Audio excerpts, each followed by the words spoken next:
તમે લોકોએ આજના સમાચાર સાંભળ્યા કે નથી સાંભળ્યા? અને જો નથી સાંભળ્યા તો આ એક વિડીયો જોઈ લેશો ને તો આખા દિવસમાં જેટલી પણ ઘટનાઓ બની છે ને બધા વિશે તમને ટૂંકમાં ખબર પડી જશે. અને શરૂઆત આપણે ગુજરાતથી કરીએ તો ગુજરાતમાં 2 અને 3 તારીખે માવઠું આવવાનું હતું. જો કે હવે હવામાન વિભાગે એવું કહી દીધું છે કે આજે માવઠું આવવાનું હતું એ નહીં આવે, એટલે કે ખેડૂતો માટે આ જે છે રાહતના સમાચાર છે. એવું પણ કહેવામાં આવી રહ્યું છે કે જે સિસ્ટમ સક્રિય થઈ હતી એ હવે ધીરે ધીરે નિષ્ક્રિય થઈ રહી છે. એટલા માટે જો તમે છત્રી કાઢીને બેઠા છો અને જો તમે માવઠાની રાહ જોઈ રહ્યા છો ને તો તમે માવઠાની રાહ હવે ન જોતા.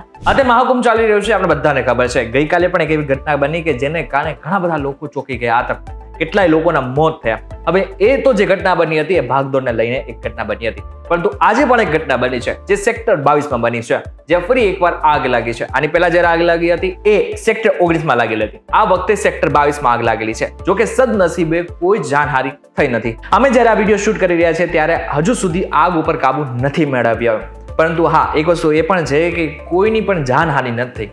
હવે કુંભની વાત આવી જ છે તો જે ભાગદોડને કારણે 30 લોકોના મૃત્યુ થયા હતા અને 60 લોકો ઘાયલ થયા હતા, એ બાદ જે સરકાર છે, જે ત્યાંનું તંત્ર છે, એને એક મોટો નિર્ણય લીધો છે અને ત્યાંના પ્રોટોકોલમાં ઘણો મોટો ફેરફાર કર્યો છે. અને ખાસ કરીને VVIP કલ્ચર જે છે તેને પણ બંધ કરી દેવામાં આવ્યું છે. આટલું જ નહીં, મહાકુંભ દરમિયાન તમામ વાહનો સરહદે જ રોકી દેવામાં આવશે.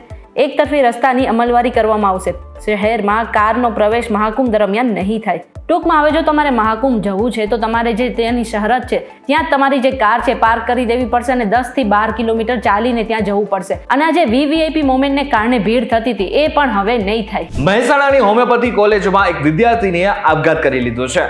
જ્યારે ઘટના સામે આવીને ત્યારે આસપાસના બધા જ ગામોમાં સનસનાટી મચી ગઈ છે.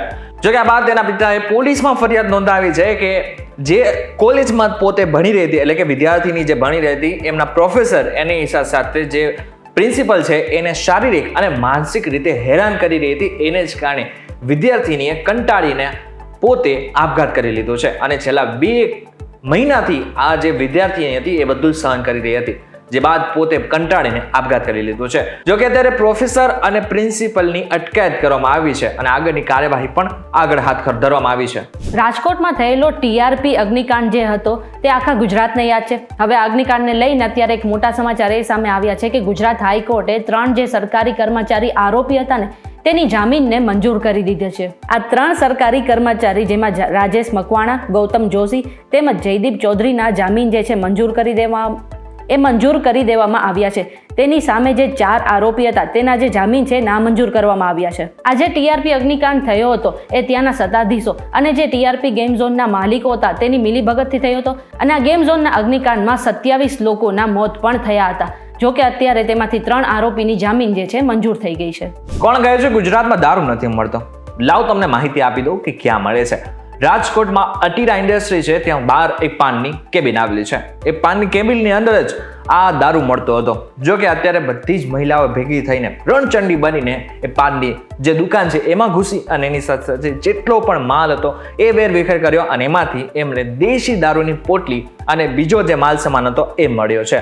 જો કે એમનું એમ પણ કહેવું છે કે દારૂની ફરિયાદ અમે પોલીસને કરી હતી, પરંતુ પોલીસે કોઈ જ પ્રકારની કાર્યવાહી નથી હાથ ધરી. જો કે આનો એક ઓલરેડી મેં એક વિડીયો બનાવેલો છે કે જેની લિંક મેં ડિસ્ક્રિપ્શનમાં મૂકેલી છે, ત્યાં તમે આ વિડીયો આખો જોઈ શકશો. હવે વાત આપણે અંબાજીની કરી લઈએ તો અંબાજીનો જે અત્યારે વિકાસ થઈ રહ્યો છે અને અંબાજી કોરિડોરને વિકસાવવા માટે ત્યાંનું તંત્ર જે છે એ ઘણું કામગીરી કરી રહી છે. અને આ જ ચાલતે ત્યાં જે ગેરકાયદેસર દબાણો હતા તેને પણ હટાવવામાં આવી રહ્યા છે. અને આજે 90 જેટલા મકાનોને જે ગેરકાયદેસર હતા તેને તોડી પાડ્યા હતા. અને આ વાતને લઈને ત્યાંના સ્થાનિકો જે છે ઘણા રોષે ભરાયા હતા અને તેમને કહ્યું છે કે ત્યાંની જે સરકાર છે, જે તંત્ર છે, એમને કોઈ પણ વૈકલ્પિક સુવિધા નથી કરી આપી. જો કે તેની સામે કલેક્ટરે દાવો કર્યો છે કે ત્યાં રહેતા લોકોને બીજી વૈકલ્પિક સુવિધા કરી આપવામાં આવી છે, તેમને રહેવા માટે બીજી જગ્યા આપવામાં આવી છે. હવે આમાં તંત્ર સાચું છે કે સ્થાનિક લોકો સાચા છે એ અમને કમેન્ટ કરીને તમે જણાવી દેજો. આખા અમદાવાદ પાસે વેરો વસૂલતી અમદાવાદ મ્યુનિસિપલ કોર્પોરેશન ખુદ જ વેરો નથી ભરતી. રાસ્કા વોટર ટ્રીટમેન્ટ પ્લાન્ટનો AMCએ 7 વર્ષથી વેરો નથી ભર્યો. જિંજર ગ્રામ પંચાયતે AMCએ 7 વર્ષથી વેરો નથી ચૂકવ્યો. 7 વર્ષમાં 1.15 કરોડનો પ્રોપર્ટી ટેક્સ વસૂલવા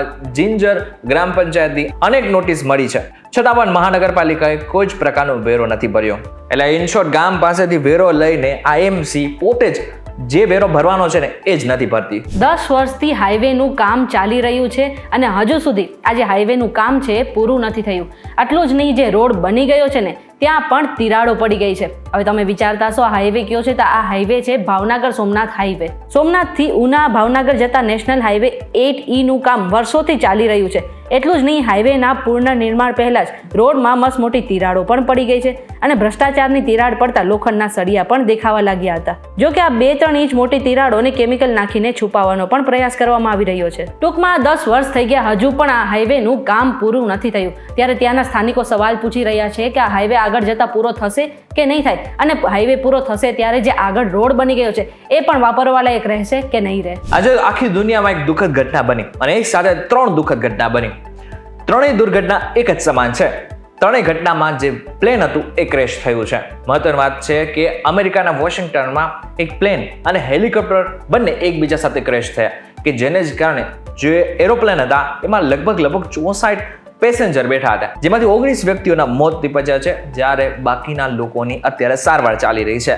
જ્યારે બીજી જે ઘટના બની છે એ પણ અમેરિકાના કેલિફોર્નિયામાં બની છે. અમેરિકાના કેલિફોર્નિયાના સાન્ટ બાર્બરમાં એક પ્લેન ક્રેશ થયું છે. હાઈવે નજીક એક નાનું ખાનગી વિમાન ક્રેશ થયું. વિમાન ક્રેશ થયા બાદ તેમાં આગ લાગી ગઈ. ઇમરજન્સી ક્રૂ અને રેસ્ક્યુ કરી 2 ઇજાગ્રસ્તોને કાટમાળમાંથી બહાર કાઢવામાં આવ્યા છે. ત્રીજો જે અકસ્માત થયો છે એ દક્ષિણ સુદાનમાં થયો છે, કે જ્યાં એક પ્લેન ક્રેશ થયું છે. આમ જોવા જઈએ તો આ જે પ્લેન હતું એ ચીનની તેલની કંપનીનું આ પ્લેન હતું, પરંતુ એમાં એક ભારતીય પણ સવાર હતો, જેમાં એમનું પણ મોત થયું છે. આ સાથે જ આ જે પ્લેનમાં જેટલા પણ વ્યક્તિઓ સવાર હતા બધા જ લોકોનું મોત થઈ ગયા છે. અને જ્યારે મહત્વનું છે કે પ્લેન જ્યારે ઉડવાની કોશિશ કરી રહ્યું હતું, ઉડાન ભરવાની કોશિશ કરી રહ્યું હતું, ત્યાં જ આ પ્લેન ક્રેશ થઈ ગયું હતું. ત્યારે આજના તમને સમાચાર કેવા લાગે અમને જરાક કોમેન્ટ કરીને ચોક્કસ કહેજો. વિડીયો થકી જો તમને કોઈ ઇન્ફોર્મેશન મળી હોય તો વિડીયો લાઈક અને શેર જરૂરથી કરજો. તથા આ જ ઇન્ફોર્મેટિવ વિડીયોઝ માટે VTVgujarati.com સાથે જોડાયેલા રહેજો.